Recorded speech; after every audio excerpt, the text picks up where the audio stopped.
Anyway, welcome Mm. everybody to tonight's meeting of the White Allies Network. My name's Adrian Locke, and I'm the network coordinator.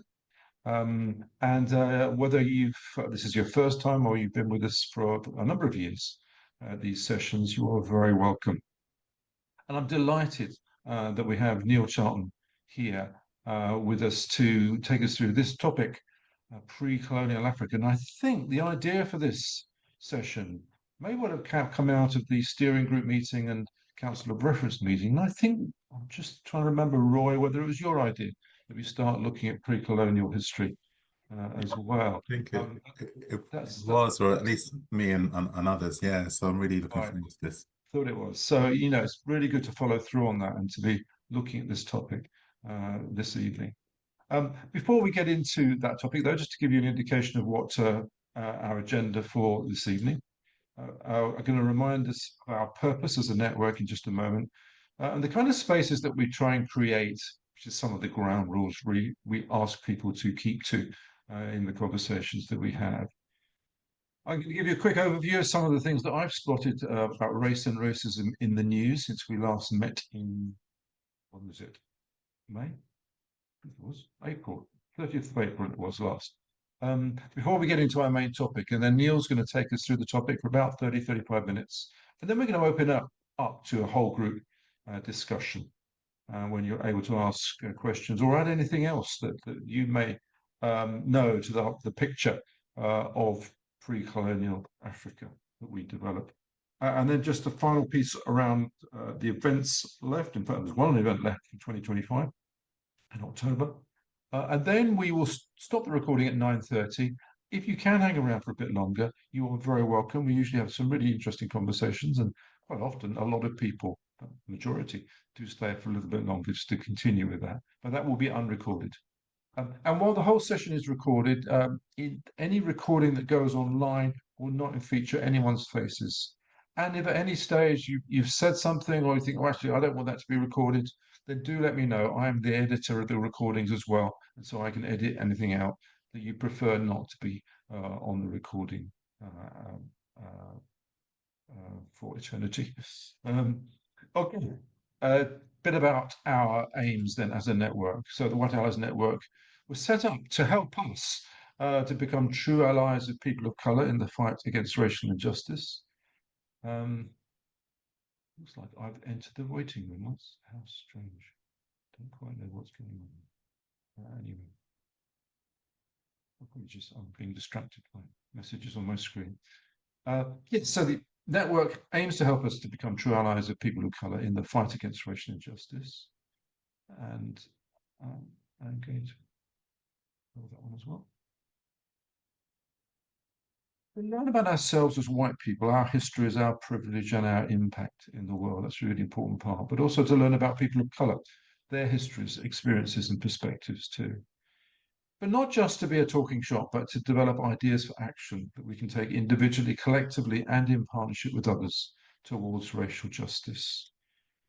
Everyone's welcome at our meetings. Why we call it White Allies Network, and many of us sign up as what we call aspiring White Allies members. We are really grateful for the people of colour that can be co-mentors with us as we journey, as we try and take some responsibility for educating ourselves on the issues and being much more active against racism in our contexts. In terms of the kind of spaces we try to create, we want to commit to, and we want you to be able to sign up to these for tonight, to be respectful and non-judgmental, being slow to make negative judgments of each other, being aware of also the intersectionality of experiences, that while we're focusing on racism, sometimes there are a number of common issues that might affect other people of protected characteristics as well.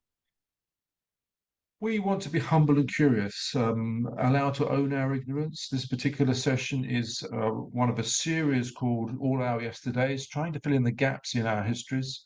I've become so much more aware in recent years that what I wasn't taught at school and how history in the UK context so often misses out some massively important issues that we need to know. But we need to start from a place of ignorance and able to say sorry authentically if we unintentionally offend. Being curious about views very different to our own. Pausing before responding, particularly if we feel triggered. And often issues that are raised on these sessions are difficult and they touch on very sensitive areas. And so just holding back and being very curious about other people's views. Being mindful and heartful, careful, thinking before we speak, considerate in our contributions and language. Emotional and empathetic. This is an emotional issue, so it's okay to express different kinds of emotions about this topic. And it's important we don't rationalize away each other's feelings, which is sometimes what we are tempted to do when we feel uncomfortable with someone else's emotions. Let's not do that this evening, but express our own feelings as well as allowing others to express theirs too, without judgment, but with sensitivity and compassion. We also want to commit to be open and authentic, personal, able to speak our own truth, sharing our own experiences and perspectives, courageous, open to challenge and to be challenged, courage to confront ourselves and others. Isn't so much the case in this context because we're not breaking into small groups, but there's something about confidentiality. So what's shared is kept confidential to the context in which it is shared. And as I mentioned, if anytime you say something you prefer not to be on the recording, then please let me know and I'll make sure that is edited out. Finally, kind and other-centered, sensitive to each other's needs, building relationships first, recognizing that some people need more time and space than others to be able to respond. But also, if we are white, not wallowing in white guilt, it doesn't really get us very far. We recognize that sometimes our ancestors have bear some awful responsibilities, but we also bear responsibility today to put things right and to challenge racism in our current day and age too. So it's not about us, it's not about defending our ego, but about serving a greater cause of justice in our world. So our hope is that you are able to sign up to those. If not, there might be something else on TV tonight you might prefer to watch, but we really want to create a space where we can all learn together respectfully. So hopefully you'll be able to sign up to those qualities. Okay, just looking at some people working. Right. Before we get into the topic, though, what I'd like to do is to just mention a few issues of race and racism in the news. We find it's useful sometimes to kind of bring our awareness to the fact that this is not an issue that's going away, that racism continues beyond lockdown, beyond George Floyd, which may have prompted a number of us to get more active in this area. Race and racism is very much present in the news today as well. And I don't know whether you came across this report in 26th of June, in which those police officers that were involved in the child Q case, if you're not familiar with this was where a child, a 15-year-old child, was strip searched in the middle of her period, would you believe, in the school where she went. The excuse was they thought that she was carrying drugs, but the awful trauma on child Q remains today.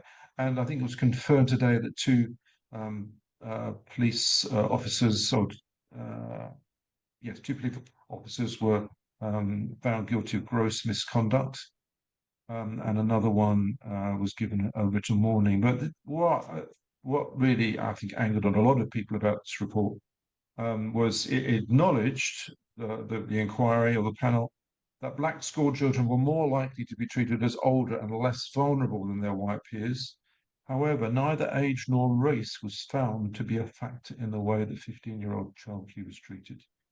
I'm not quite sure if that's the case, but that was what the study found.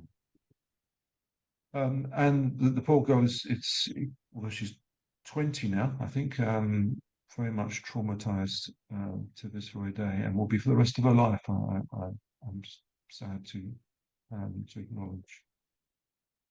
Another report in the source that I noticed that said that more than half of the Windrush scandal claimants have been denied compensation. An alarming 64% of eligible claimants have been denied a payout, and the whole process seems to be again fraught with barriers and obstacles for people to overcome. And for me, as I've said before, this Windrush scandal was one of the most shameful things that's happened in my lifetime from a government perspective. We hear a lot about the post office scandal, don't we? And about the blood infected blood scandal, but Windrush, it's so easy for this to go into the background. I've just written to my MP and to the Home Secretary again around this issue. I'd encourage other people to do so as well. And I've found that GPT comes up with quite a useful structure for that, drawing in some of the evidence that's out there. So if you haven't used ChatGPT for this purpose yet, it can draft a pretty useful letter to the Home Secretary, so I'd recommend that.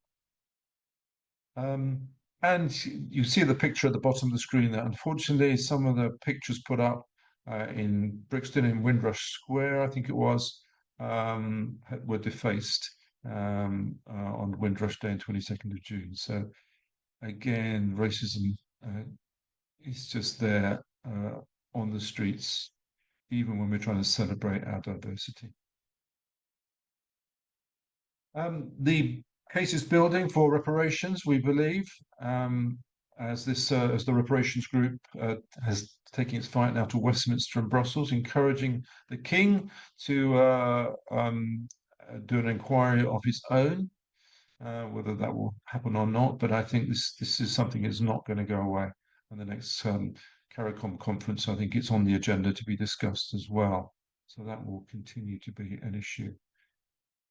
Just yesterday, John Turode is going to be leaving MasterChef after he was alleged of using racist language, and that allegation was upheld by the BBC. So he will not be appearing either. So they're going to have a new team on MasterChef done, I think, fairly soon. But one little bit of maybe sad news, but also a time for celebration is that, and now I'm actually hosting this from a hotel in Leeds rather than my normal home in South London. And so I thought something from Yorkshire. The Yorkshire Post published this: the first black Premiership referee died recently, aged only 65, and was later arrested at Sheffield Cathedral just a few days ago. And he was also Chancellor of Sheffield Hallam University too, and a towering figure in the local community. So just wanted to mark his passing and celebrate his life too. So those are some of the things I picked out. You've probably picked out other things as well. But before we delay things any further, I want to get into the main topic of this evening and to welcome Neil. Neil, how can I introduce you? My goodness, there's so many ways that I could possibly do that. You are one of our members of the Council of Reference, the White Allies Network. The Council of Reference is who we refer to, who we submit our plans to make sure that we're not getting above ourselves as white allies, not becoming white saviors, but actually fulfilling a true allyship role for those that suffer from racism in our society. So Neil's one of those, but Neil is so much more. He's been, you may not be aware of this, been a bit of a mentor for me on these issues. And just the way he has patiently explained things when I know things have hurt him personally, and he's felt things very deeply, and yet the way he's able to help me to understand the issues and many others like me, I've been so grateful for. And Neil was even the DJ at our daughter's wedding. So he has many hats, and I'll let him introduce himself as well in just a moment. But without any further ado, I'm going to stop sharing and hand you over to Neil for the bulk of this session. Thank you so much, and Adrian. And yeah, that was a great wedding, by the way. I enjoyed DJing at that wedding. Fantastic. But it's great to be with you all this evening. Thank you for taking your time out to listen to me rant on about this quite important topic. But before I actually bring up my presentation and my slides, I really want to give two disclaimers, really. First one is, I think I just want to make it very clear that I don't claim to be a historian or an expert of history or pre-colonial African history in any way. But I do love to read a lot. I do love to research, especially around African history. So I've been doing it for many, many years now. And hopefully what I share with you will be informative and accurate. But if you're expecting it to be of the level of maybe David Olusoga, the famous BBC historian who's done many things, it won't be on that level, perhaps, but nevertheless, hope you do get something from it. And then the second thing I want to say up front is that obviously it's impossible to cover nearly 5,000 years of history, perhaps, of African history. So obviously, I'm intending to kind of highlight maybe a number of key kingdoms, a number of cultures, a number of achievements that's happened throughout African rich history. So yeah, we won't have time to cover everything, and I may possibly be going at a certain pace, but hopefully at the end you'll have a little bit more space to ask questions and give me some feedback. Okay, so as you can see, today I'm speaking about the pre-colonial history, African history. And here's a map that I found, and it was actually published in 1554. As you can see, it's a bit skewed. It's a bit a distorted view of the continent of Africa, because obviously they produced this with the knowledge they had at the time. And so, although it has some similarities, but it's quite skewed, it's quite distorted. And I think this is a great illustration, in fact, of some of the perceptions that Europe had of the continent of Africa and the perceptions they had about its history. And so that's why I wanted to use that image. But I wanted to focus on the fact that we're talking about pre-colonial Africa. So before the late 19th and earliest 20th century, just at the time of the scramble of Africa. So I'll be trying to talk about the history that happened before that. And I'm aware that there was colonialization previous to this time period. So the Spanish and the Portuguese actually made room or made inways into Africa before this period. But I want to focus on all this history of Africa before the particularly scramble for Africa. And I want to as well just have a subtitle for this presentation, and I thought it would be that Africa has a rich history. And the reason why I say that is because for a long time and for many years, many people didn't think Africa had a rich history. In fact, this gentleman here was quite a prominent philosopher, German philosopher, still highly regarded. His name's George Hegel.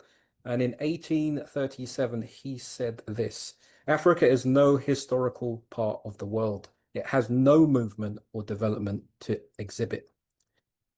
Quite strong statement there.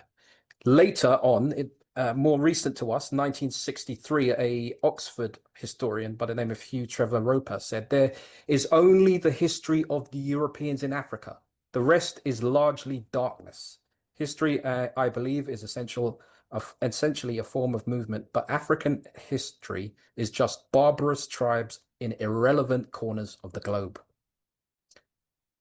And a peer of Hugh was also at the same time, 1963, she was a scholar of British and African history, and Dame Marjorie Purnham was her name. And she said, until very recent penetration of Europe, the greater part of the African continent was without the wheel, the plow, or the transport animal, without stone houses or clothes except skins, without writing, and so without history.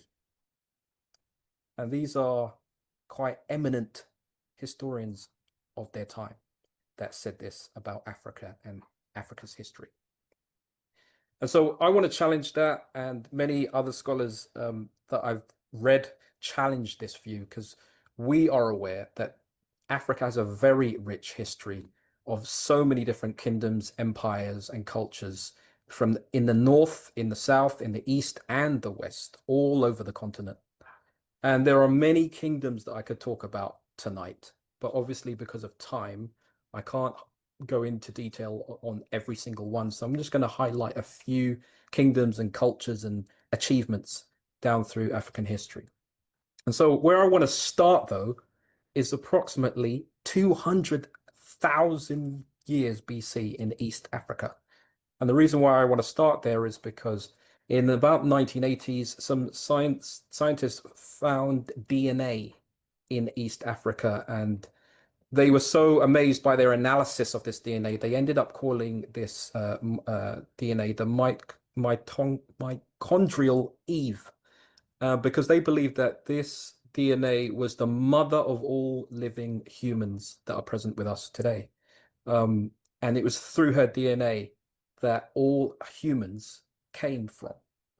And like I said, she was found in East Africa, and they kind of dated her to approximately 200,000 years ago.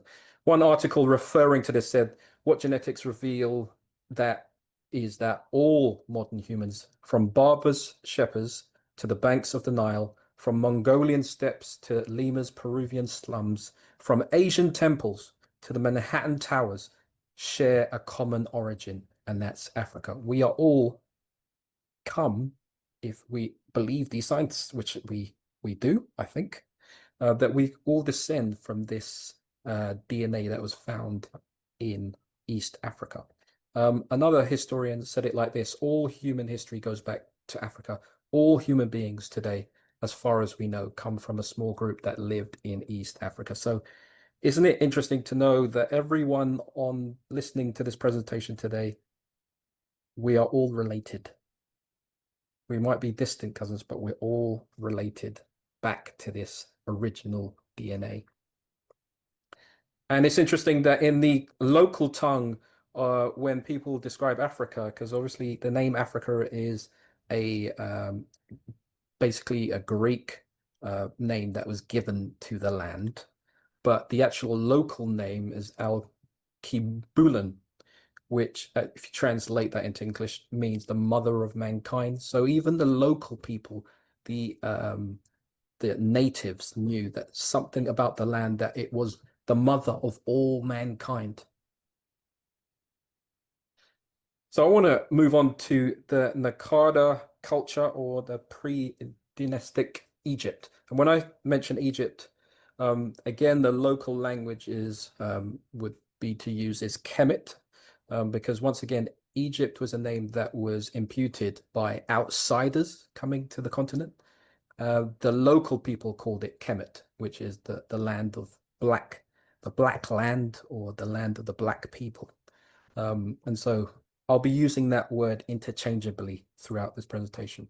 And the Naqada is describing a group of people that lived well before even the ancient Egyptian time. And there is lots of rock art that describes or shows depictions of things going on at that time.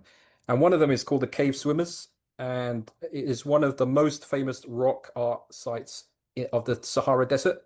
And it's so named due to the human figures painted on its wall with their limbs contorted as if swimming. You might be able to make that out on the right-hand side of your screen there. And the original discoverer of this cave drawing argued that the swimming figures suggested the prior existence of abundant water in the area, and was therefore evidence that it had not always been arid desert, which was a radical view at the time when he mentioned it. But actually later on, it was discovered to be absolutely true.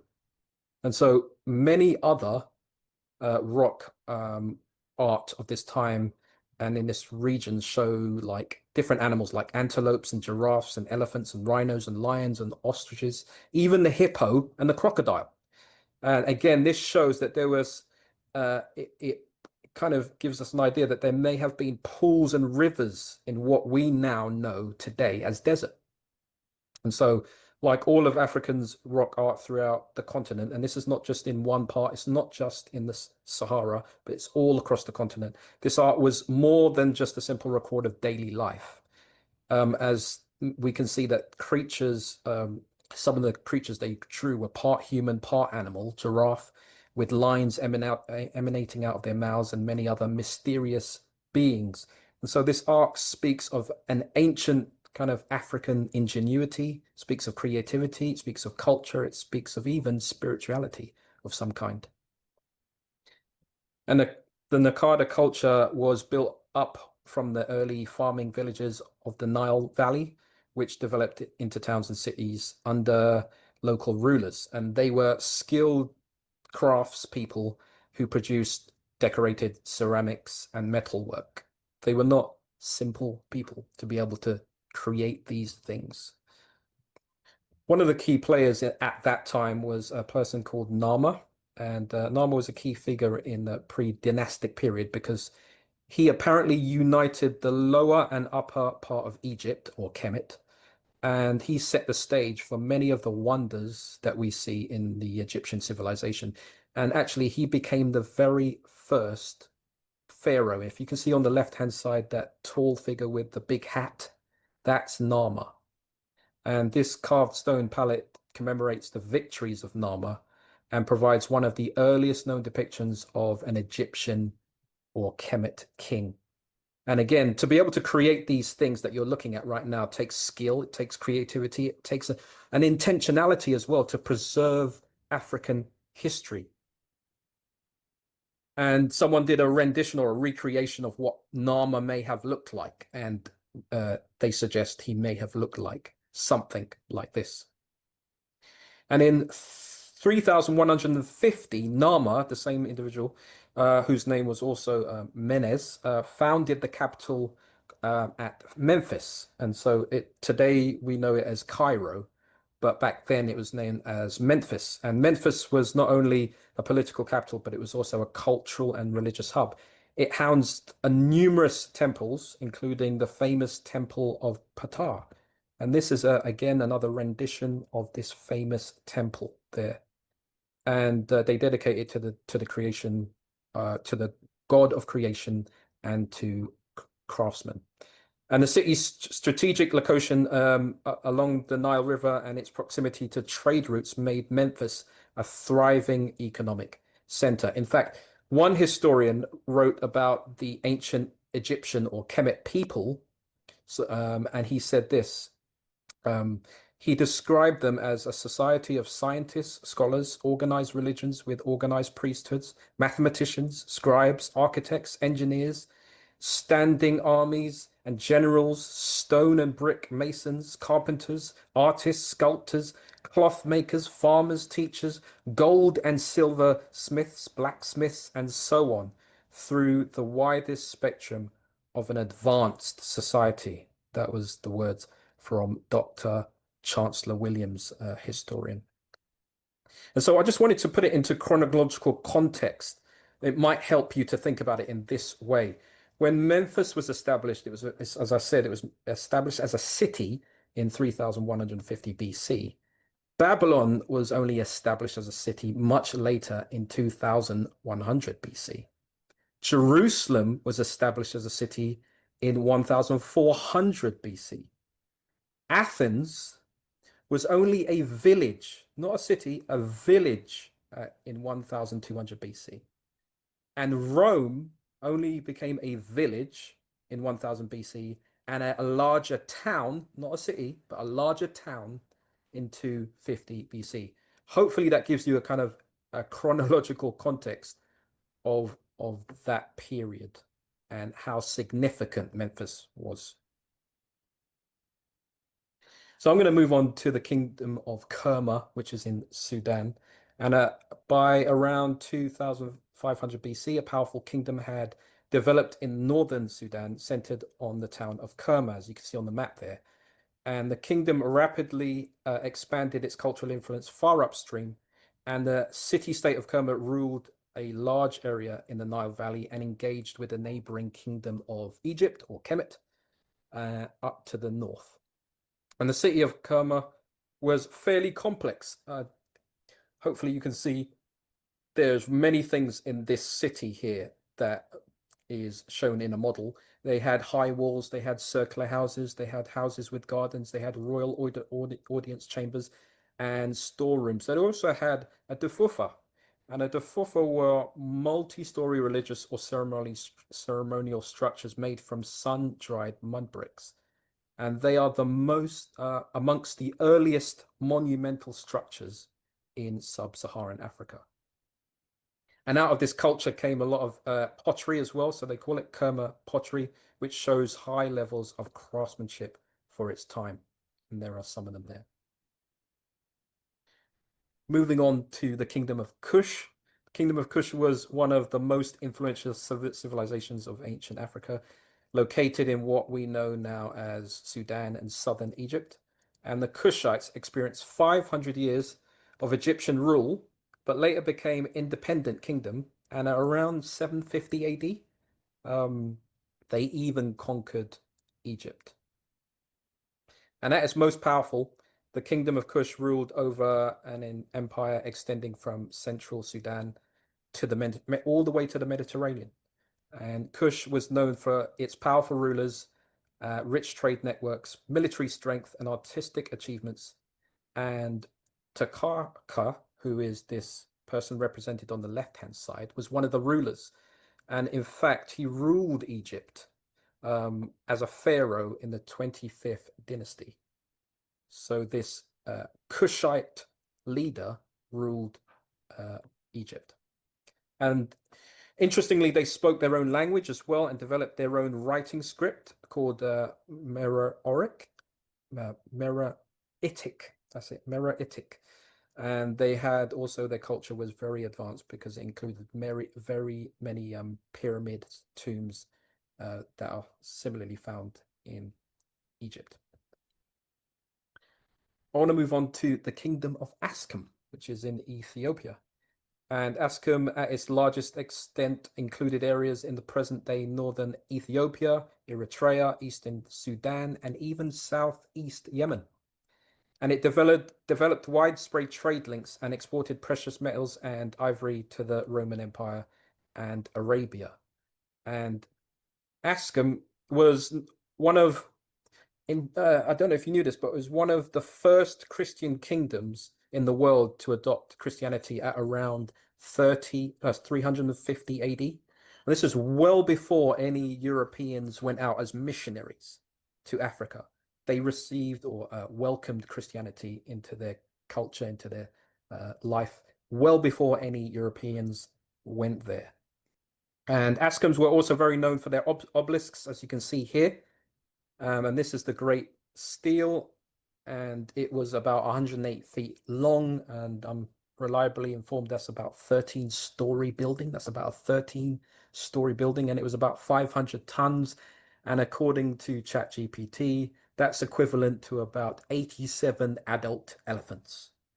It weighed the same as 87 adult elephants. It was the largest monolith ever made anywhere in the world at that time, and it marked the burials of prominent figures in the Asumite state or kingdom. And it was elaborately carved with all kinds of different things.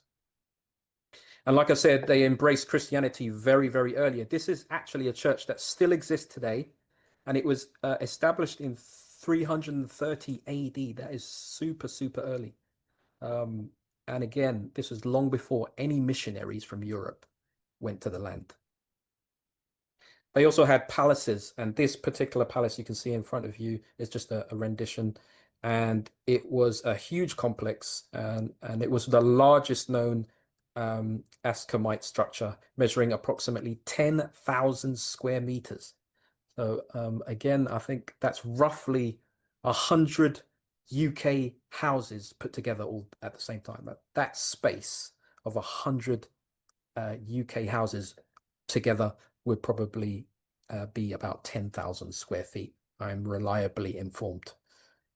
And so they had multi-story structures as well, which clearly indicates the ability to create complex structures. I want to talk also about the Kingdom of Ife, which was in southwestern Nigeria. And this was the first empire in Yoruba history that it was founded in what is now known as the southern western Nigeria and East Benin. And Ife's bronze casting tradition produced a series of life-sized metal head sculptures, which you can see here, which are so masterfully crafted that Europeans actually believed and considered them to be the work of a completely different civilization. They couldn't get their head around the fact that Africans had crafted these things so skillfully. In fact, one German science writer and anthropologist, he recorded his opinion of the Yoruba Empire, and he said the Yoruba Empire consisted of city-states similar to those of ancient Greece. Some of those states had 150,000 or 250,000 inhabitants. Art objects of the highest quality were found in their ruins. Glazed urns, tiles with pictures of animals and gods on them, bronze implements, gigantic granite figures. The Yoruba introduced the cultivation of yams and preparation of cheese and the breeding of horses into West Africa. They had outstanding artists in metal, gold casters, cotton weavers, wood carvers, and potters. Their profession formed themselves into guilds with their own laws. Their children were brought up in educational camps. Their public affairs were directed by a courtly aristocracy and an exuberantly expanding bureaucracy. They were not simple people. Moving on to the Great Zimbabwe, which is located in present-day Zimbabwe, obviously, was built between the 11th and 15th century and revealed advanced architectural techniques and intricate stonework that astounds visitors to this day. And at the heart of the Great Zimbabwe is the iconic Great Enclosure. And it's a colossal stone structure that stands as a testament to the city's architectural prowess. And the circular walls were constructed without mortar, and they create a sense of symmetry and grandeur that leaves visitors in awe. And the canonical tower and a distinctive feature within the enclosure adds to the mystery, with its purpose and significance still being debated till this day. They don't really know. Historians and archaeologists can guess, but they don't really know what it was for. And it was built by the Shona people, and my wife comes from the Shona people, and this architectural structure was one of the most important urban centers in southern Africa, with trade links to the Indian Ocean and beyond, including imports coming from China and Persia. And at this point, this is what it kind of looks like today if you were to go and see it. But now I mentioned China, I wanted to also bring this into the picture. This is a very, very old Chinese map of the world, and the core part in the middle is Europe, and then towards the left-hand side you see a depiction of the African continent. I've kind of zoomed in there on the left, and as probably you can see, there's lots of white dots or white squares, and these were most probably the settlements that Chinese merchants and visitors, this is where they actually visited these places. When they visited them, they would put a logit, in a sense, on these types of maps to show where they had gone in the world. So as you can see, they're well-traveled people, the Chinese.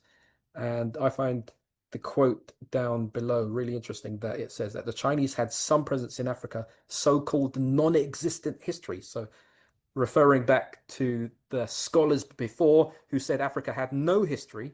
Well, if they had no history, then how was it that the Chinese were going out of their way to visit them and trade with them?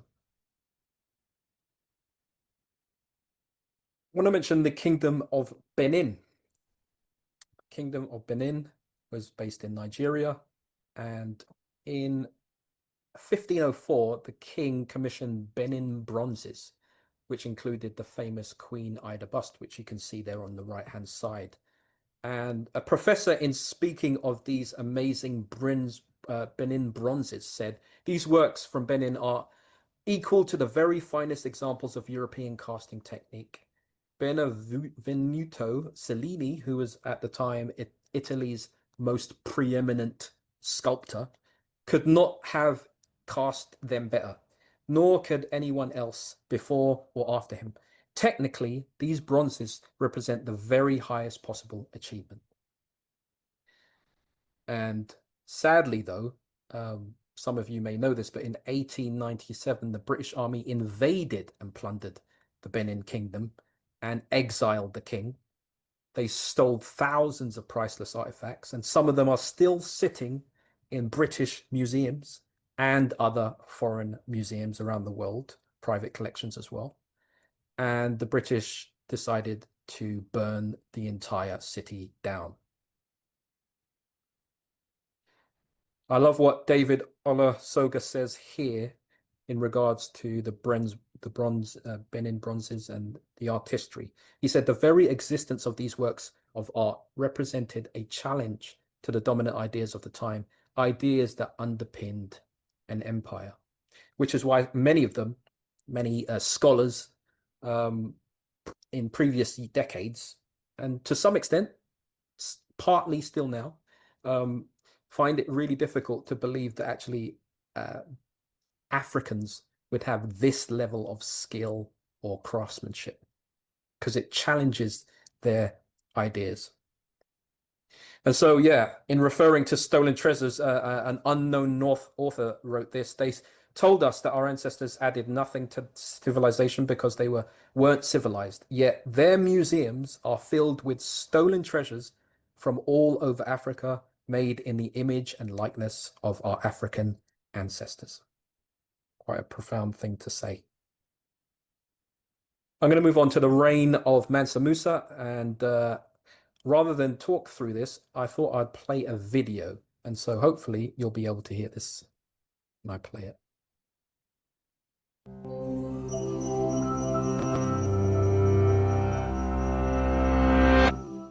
If someone asked you who the richest people in history were, who would you name?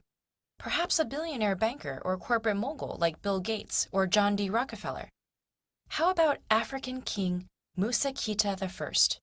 Ruling the Mali Empire in the 14th century CE, Mansa Musa, or the King of Kings, amassed a fortune that possibly made him one of the wealthiest people who ever lived. But his vast wealth was only one piece of his rich legacy. When Mansa Musa came to power in 1312, much of Europe was racked by famine and civil wars. But many African kingdoms and the Islamic world were flourishing, and Mansa Musa played a great role in bringing the fruits of this flourishing to his own realm. By strategically annexing the city of Timbuktu and re-establishing power over the city of Gal, he gained control over important trade routes between the Mediterranean and the West African coast, continuing a period of expansion which dramatically increased Mali's size. The territory of the Mali Empire was rich in natural resources, such as gold and salt. The world first witnessed the extent of Mansa Musa's wealth in 1324, when he took his pilgrimage to Mecca. Not one to travel on a budget, he brought a caravan stretching as far as the eye could see. Accounts of this journey are mostly based on an oral testimony and differing written records, so it's difficult to determine the exact details. But what most agree on is the extravagant scale of the excursion. Chroniclers describe an entourage of tens of thousands of soldiers, civilians, and slaves, 500 heralds, bearing gold staffs and dressed in fine silks, and many camels and horses bearing an abundance of gold bars.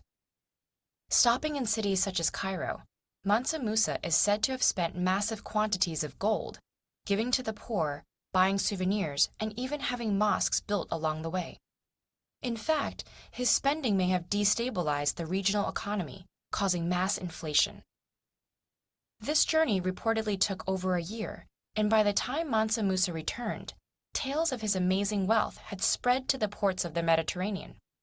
Mali and its king were elevated to near legendary status, cemented by their inclusion on the 1375 Catalan Atlas. One of the most important world maps of medieval Europe, it depicted the king holding a scepter and a gleaming gold nugget. Mansa Musa had literally put his empire and himself on the map. But material riches weren't the king's only concern. As a devout Muslim, he took a particular interest in Timbuktu, already a center of religion and learning prior to its annexation. Upon returning from his pilgrimage, he had the great Djinguereber Mosque built there with the help of an Andalusian architect. He also established a major university, further elevating the city's reputation and attracting scholars and students from all over the Islamic world. Under Mansa Musa, the empire became urbanized, with schools and mosques in hundreds of densely populated towns. The king's rich legacy persisted for generations, and to this day, there are mausoleums, libraries, and mosques that stand as a testament to this golden age of Mali's history.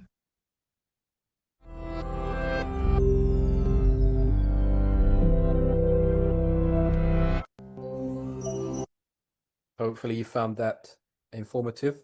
And it mentioned that he did build a mosque, and this is the mosque, and it's still there to this day, built in 1327 AD, and it's still there to this day. This is not a model, this is an actual real life picture of the mosque.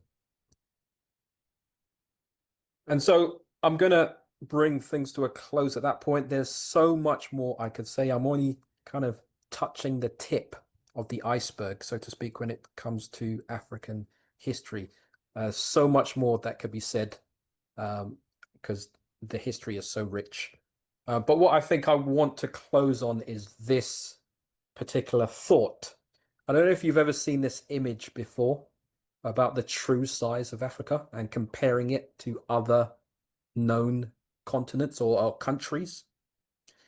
And I find it interesting because for me, just as many are not aware of the true and vast size of the African continent, I think so too many are not aware of the rich and vast nature of its history. And I think there's been lots of movement to kind of restore that understanding. And there's loads of new resources and scholars who are beginning to speak up, not just recently, but within recent decades. And they're beginning to turn the tide of ignorance on this massive lack of awareness of African history.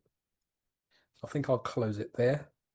And maybe I can actually talk about some of the resources if you want further information. Much of my work and research and reading has been by Dr. Sheikh Anta Diop, who was quite a preeminent historian in pre-colonial Black Africa. There's an amazing volume of work that was done through the UN, in fact, UNESCO, who commissioned loads of Black historians and anthropologists and Egyptologists to kind of write their own history, their history from their perspective, from the African perspective. And the volumes is available online for free, which I have a copy of. And then coming to more modern times, we have some of you might be familiar with Zainab Abadawi, who was a newsreader, and she did a documentary, over 20 videos for the BBC, which it actually documented the work in the volumes that I just showed you here. It took all the information found in these volumes and kind of fleshed it out in documentary form.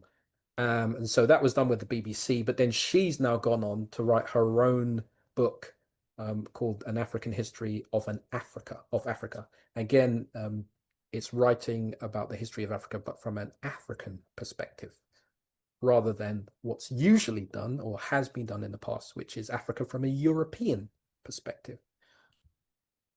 And the African Union have also come up with their own publications, and this one is a really good one as well. I used this resource in doing my presentation, African Fact Book. And a UK teacher as well by the name of Robin Walker, his work has been used quite a lot and goes into great detail about some of the African history. And then this one is something I found recently. I've watched quite a number of interviews of this author. I haven't read the book, but without even reading it, I think I would recommend it, and I'm planning to buy it myself because the interviews that I watched of her she really fleshes out really well how Western civilization would not exist without Islamic, without African, without Indian, without Chinese influences. There was a kind of, in the past anyway, there was a theme or a belief that actually European culture, Western culture came out of the Greeks and then the Romans. When actually she makes the argument clearly in her books and in her interviews that actually we need to really understand that a lot of the things that the West has received has come from Africa, has come from India, has come from the Chinese influences, and we need to really understand that well. And then this one, I wrote a dissertation. For some of you who don't know, I did a theology degree, and my dissertation was, I used this resource quite a lot when I was talking about the influence of Christianity in Africa well before the missionaries, European missionaries, came there. This was a really helpful resource in understanding that. And then lastly, I kind of want to advertise this tour that if you were in London, you were available and free, you could attend. I've attended it myself, and I'm planning to go again.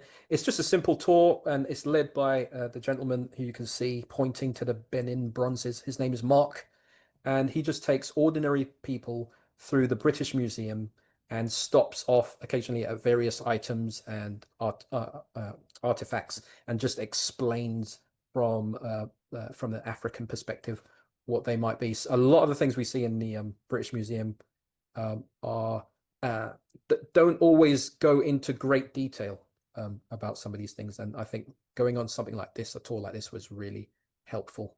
I'm going to end there and then open up for questions. Thank you, Neil. As ever, enormously enlightening. I've certainly found that. I hope others have as well. We've got a few people in the waiting room, which James I think is covering, just to make sure we haven't got any more trouble coming through.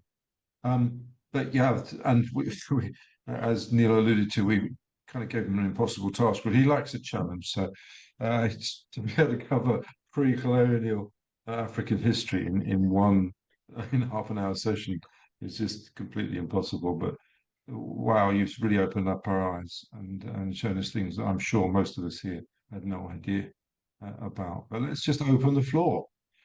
Sometimes we get into small groups, but today we thought we'd just stay as a big group to see what reflections that people had on what Neil covered, or any questions, in case he can answer them. But just acknowledge the fact that he's not a full-time historian, but he is incredibly knowledgeable about all kinds of things. So yeah, he'll give it a go, I'm sure. But I'll try my just best. open the floor, I'm really. just going to turn the light on because I can't see myself. Yes, you're looking quite dark there. I think Ray's got a comment or question to make. Ray, do you want to go ahead?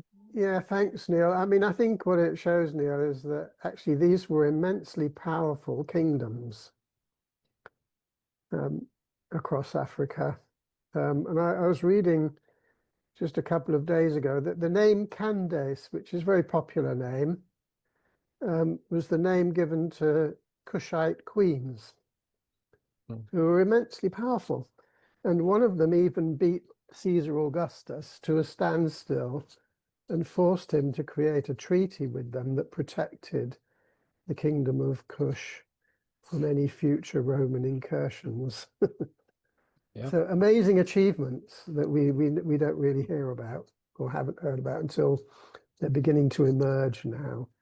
So I think that your book list sounds very interesting. So I will make a note of some of those, I think. Thank you. Thank you. I think there's lots of references about the Queen of Sheba as well, being a Cushite, and that's been interesting if you're a person who engages with the Bible and the history there, because there is obviously some key connections to Solomon. Thank you, Angela. Thank you so much, Neil. That was amazing. I'm actually doing Mark Simpson's Black History Studies course, and as you probably know, it's 30 sessions. I cannot believe how much you packed in to 35 minutes. It's amazing. Thank you. My question is, and please forgive me if this is a very ignorant question, I just don't understand how this incredible, rich, long African history of so many empires isn't taught and is hidden and is sat on. But as I say, I apologize if this is an ignorant question. Is it white supremacy? Is that what it is? I would like to be blunt with you and say yes. I Yes. think as you saw from some of the quotes that I put up earlier, particularly in the age of enlightenment, so the 1600s, there was this real challenge, I think, as David Olusoga said, there was a real challenge by scholars at the time when they began to observe some of the things that they were able to see, because they had historians that did travel and they did visit Africa, the continent. But I think they were so blown away by that, they couldn't accept that these people could be as skilled or as crafted as they were. I think there was an underlying agenda that wanted to prioritize Europe, prioritize the people in the West rather than the people in the East. I like to think of it in this terms as well. Interestingly, if you are aware that our maps are not always to scale, and one of the largest places on the map that we know of generally is the United States of America, and there is again a theory that they allowed that to continue because actually they wanted to reveal kind of a grandiose self of themselves. And I think there's something inherent in maybe Western society, European society, particularly at that time, that couldn't accept that knowledge, wisdom, skill, or any other achievements could come from the East, particularly the African continent. Thank you. I ask something? I can't see where you have to do the thing to You've put your got it, hand up. yeah. Sorry, guys. Yes. Neil, thank you so much. That was really captivating. Can you possibly put the list of the sources that you were referring to at the end? Could that possibly be emailed out to us? Of course, That would be really helpful. I can do that. Thank you. Right. Would you like to unmute and ask a question? Actually, it's not so much a question as another thank you, really. Thank you, Neil. That was gripping and shocking as well. What struck me, and I'll never forget this now, is the sculptures. They are beyond, aren't they? It's something absolutely. Phenomenal. Words fail me. Yeah. Thank you.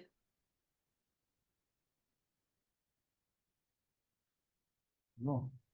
Go for it. Thanks, Tim. Hi. I just wanted to say thank you, Neil. We've got an additional audience member here as well now. I just want to say, yeah, thank you very much. And yeah, I can't believe you packed in so much in it. I think it was a bit unfair of you, Adrian, to expect to get on the sweep of African history into but you know, I think you really did it, Neil. I think it was great. Part one. Did I mention, Neil, it's part one? There are 12 of the series. Well, that makes more sense then.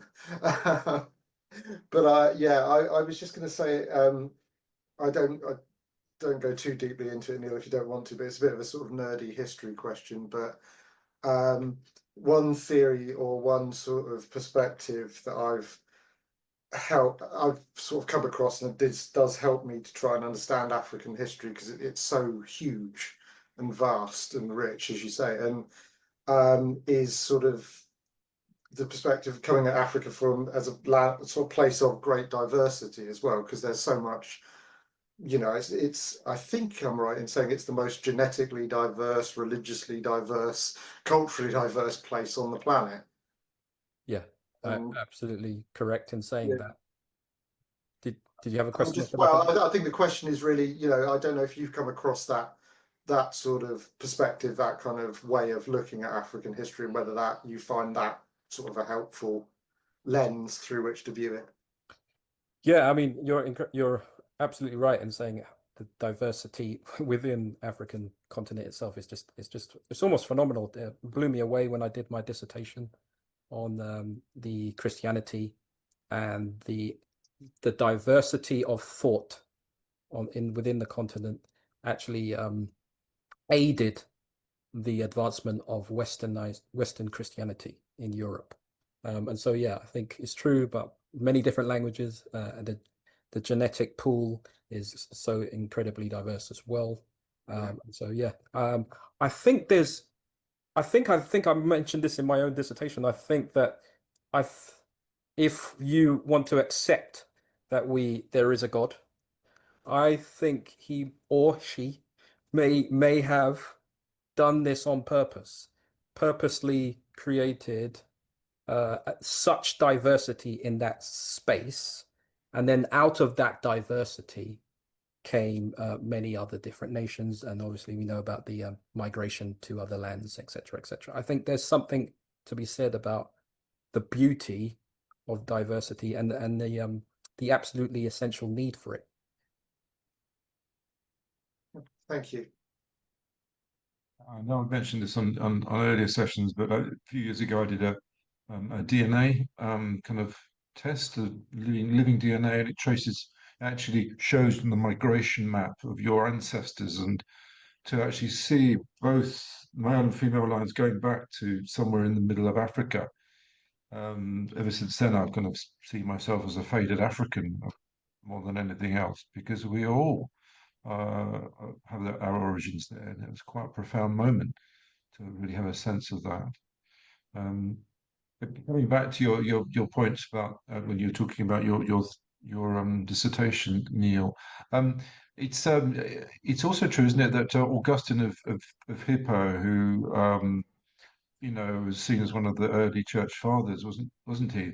So many of the visual representations of him were as a European rather than an African, and so now they get a bit of whitewashing of our history there. Yeah, absolutely. There's so many of the early church fathers were African. Yeah, absolutely, and they played their role in developing the doctrines of the Christian faith. So yeah. I think Ray's got his hand up again. The and the Armenian people from Armenia did a kind of DNA study of the genetic origins and found that more than 50% of their genome can be traced into Central Africa. More than half. Wow. Armenia. From Armenia. Oh. Yeah. So yeah, it just reinforces, you know, the migration. Yeah. The pattern of migration out of Africa, northeast and west. You know, it's just amazing, and it's all, you know, now it's not just anecdotal. It's all reinforced now with these new sciences which have developed that help us understand much more what our genetic origins are like and where we're from. Yeah, absolutely. Perhaps I can ask another question. Is there much from Southern Africa in terms of artifacts and just records of the history there? Because much of what I've heard is from Northern Africa and from Central Africa. Is there much from the very south? There is, and like I said, I could have gone into further detail on that, but I think the Great Zimbabwe, which I mentioned, obviously that's in the south, and there's a number of other key places and kingdoms that came from the south that had an incredible influence actually on not just the South, but the North as well. I think that's a good thing that you raised, because I think oftentimes it can be perceived that a lot happened perhaps in the North or the West, but nothing ever happened on the other places in the continent. But actually, there was a number of historians that I could have quoted that actually took their time to journey across the continent, and they were impressed with amazing things that they saw, both in the North, both in the West, and the East, and in the South as well. They reflected on it as many of the things they saw in all of those regions actually surpassed what they had back in their European countries. Thanks, Neil. Any other questions or comments? Oh, hi, Neil. Pierre speaking. So I should have put my hand up. The Pierre first, and then Irene, put your hand up as well. You said Irene after Pierre. Yeah, thanks very much for that, Neil. Long time no see, and Great to see you. I find this all fascinating. I remember when I was very young, I was taken under the wings of a black barrister, a female lady, and she taught me quite a lot. I had to do a lot of reading on Black history, so a lot of this I'm familiar with, and there's a lot more, of course, that you haven't touched on. I'm very fascinated.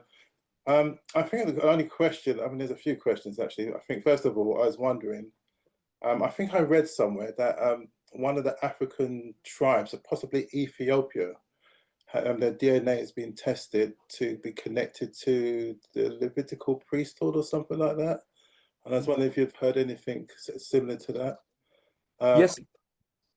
Yeah, I did come across a study on this and where they did test some of them, and there is a proportion, a small proportion of, I can't remember the tribe's name now, but they did have connections to Levitical tribe, to back to the DNA that's connected to the Levitical tribe. So yes, there is definitely connections in that. I remember looking at the study some time ago, so it is there, but it's not a huge amount. Right. Right. I'm also intrigued by well, quite a few things, but I'll only ask one other thing. I think the fact that Africa was referred to as a dark continent, and that's quite insightful into the minds of the colonials. You know, whether they're referring to the color of the people's skin, or whether the depth of the thinking, or the spirituality, or the depth of culture. And I was wondering what your thoughts on that. You know, what do you think their motivations were? Yeah, as I alluded to earlier, I think it was a mixture of all those things you just mentioned. I think it was, speaking of their visual appearance, but I also think that there was a sense that yeah, they were dark, they were not fully enlightened as as the Europeans were, and that came across through the quotes that I showed earlier.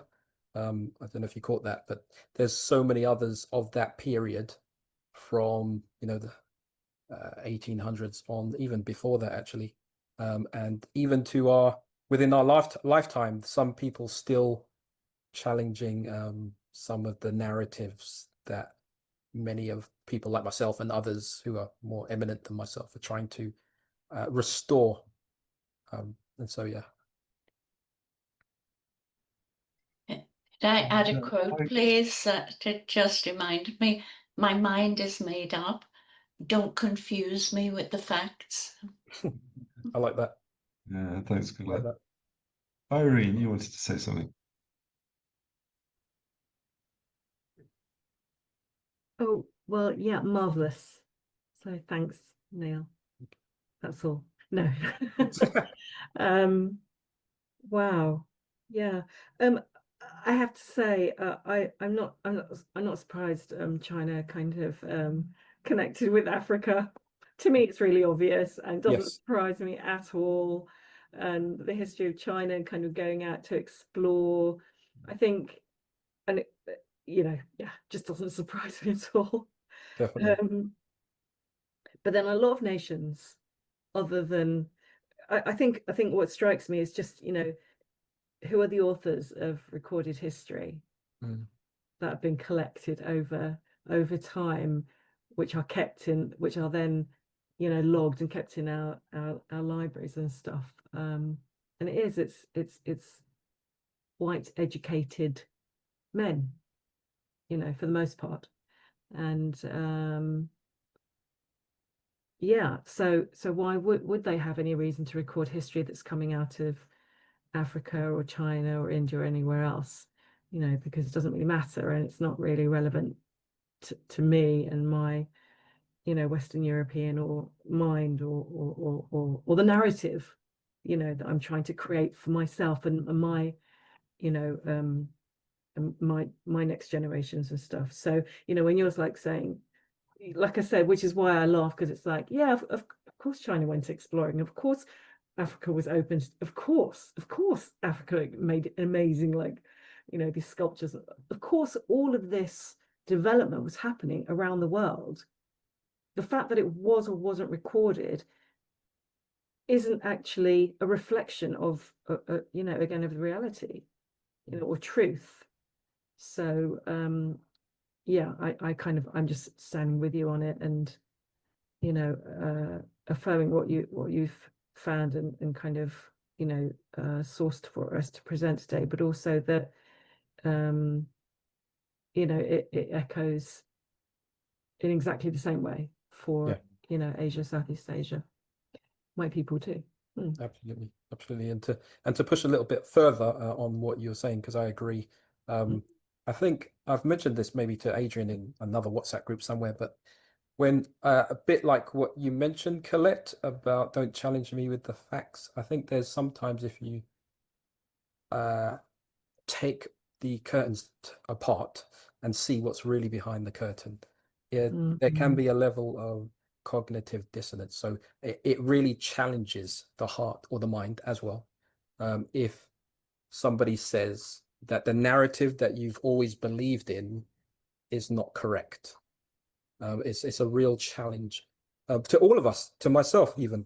And I know this is going to sound a bit weird, but I went to see Superman today in the cinema, and there is, I won't spoil it for you, so in case you want to see it, but there's a really interesting commentary that's happening throughout the movie where Superman had a certain narrative about his parents, and he's challenged by that, and he then believes something completely different because he's exposed to a different narrative from his parents, and so it really rocks him for a moment.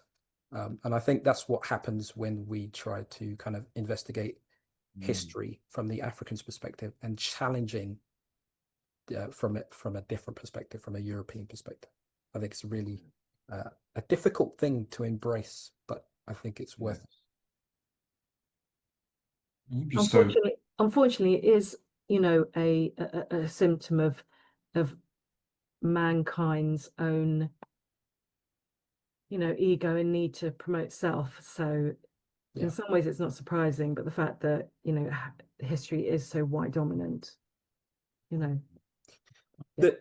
It's shifting now. I would say there's a lot more people beginning to speak up, and a lot more people, scholars of people of color all over the world, who are beginning to write, record, and challenge some of these well-held previous narratives.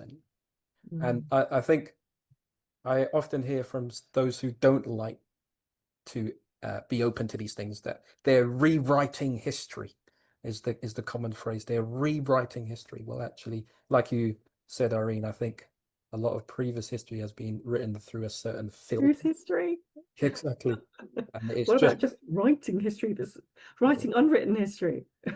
Which can be a very difficult thing to do, as Ray, I'm sure you will explain, because trying to get to the truth of a matter is quite difficult when your own people or your own culture is also involved in that as well. Yeah, I could say more.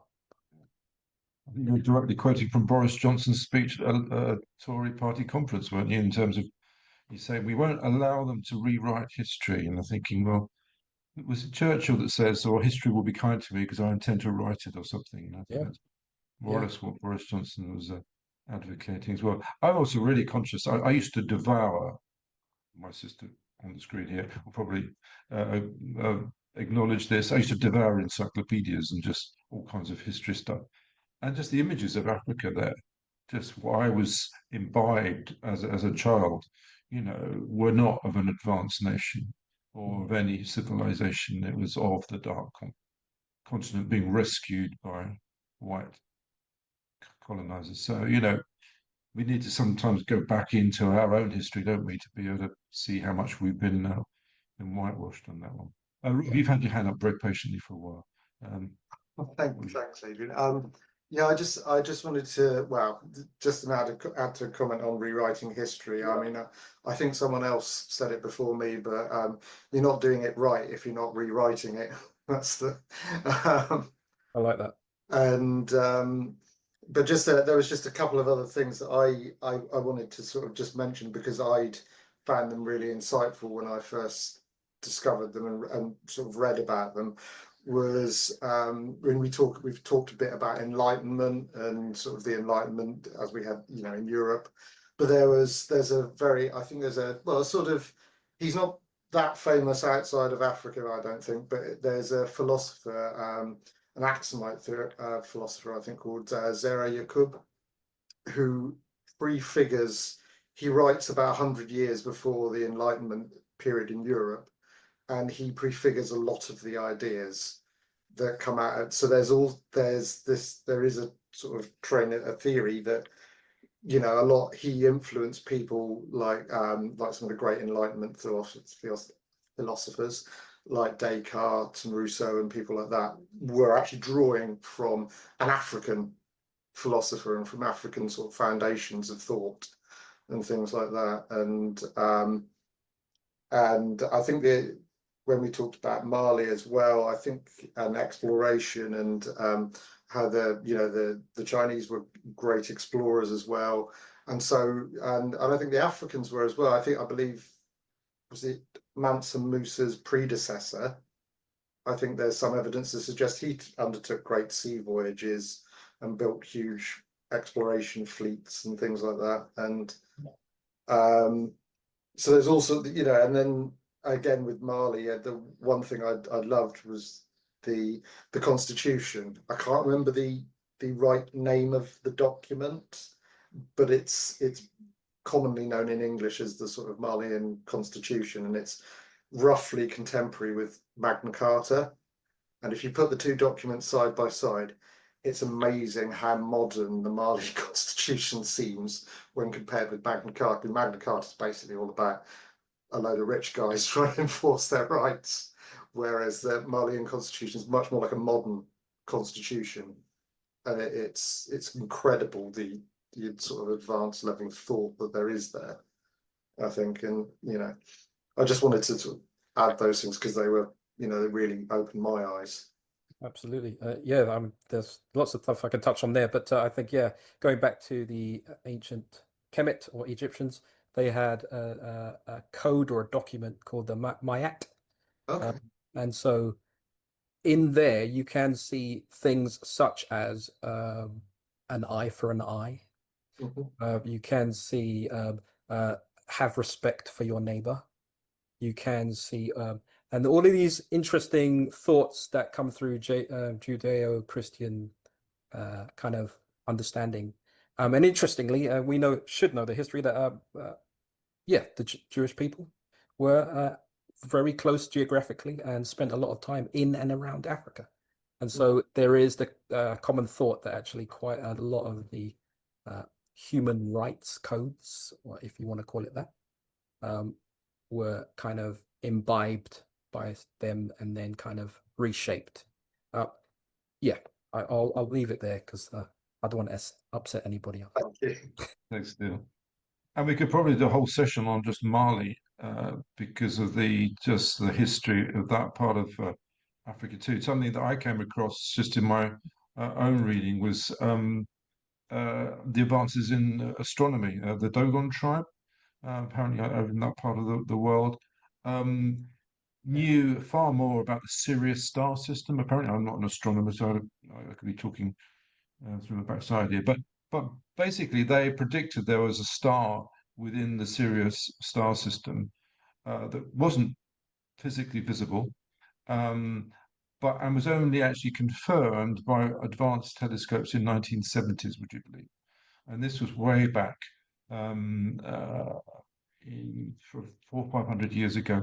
They had discovered this and predicted the presence of this star. We do need to draw things to a formal close. We will keep things open, but let me just finish with a few slides before I draw things to an official close. But then we will be able to keep the conversation going for a little bit longer. Yeah. So again, just thank you so much, Neil, for all you brought to us this evening. There's so much more that we could have covered, but you've really enlightened us, and for many of us, lots of brand new stuff there. So just to recap over our 2025 program so far, we started in February with Decolonization Part 3. When we looked at colonized mindset, we looked at another aspect of hidden racism, where Neil gave us a very rich session. It's probably one of our best attended sessions, actually, in our history, on the mixed heritage experience. A lot of interest in that one. That Neil gave us a great session there. Today, of course, on pre-colonial world history, it's the first in a series. We want to be able to cover American, Australasian, and Asian history as well in subsequent sessions. And then our final session for this year, 15th of October, Hidden Racism Part 4, Rural Racism. Is our countryside a welcoming place for all? And if not, what can we do about it? Some of our sessions are much more historically based, just filling in the gaps in our histories. Others are geared more towards action. And I guess that next one in October will be geared a little bit more towards action. We'll bring in some experts there to tell us about their research into the experience of the global majority in the British countryside. And then I haven't forgotten, Neil, we have this, it's going to be edited and available soon. I'm grateful that that James Barrick has volunteered to take this on, because I just haven't had the time I've needed to be able to put that out there. But Angela's audience with Neil will be available soon. All meetings, as usual, the next one will be at 8 to 9:30 p.m. BST in October. And don't forget our resource hub. If you register on our website, White Allies Network website, you can have access to 400 or 500 different resources there via our Padlet board, all free of charge. You just need to register. We're adding to those all of the time, and that's just got the next date of the next session. We will be meeting again, the steering group and the Council of Reference in late October, November time. We haven't set a date yet to plan our next year's session. One other thing, just to flag up, we are wondering about our name, whether to change our name to Allies Against Racism. That's an alternative name. We've already got the domain name registered in case we want to do that, but that's something we'll be discussing in November. Sometimes the White Allies wording has put some people off, thinking it's not open to everybody, and so we are exploring whether or not to do a bit of a change of name and a rebranding in November.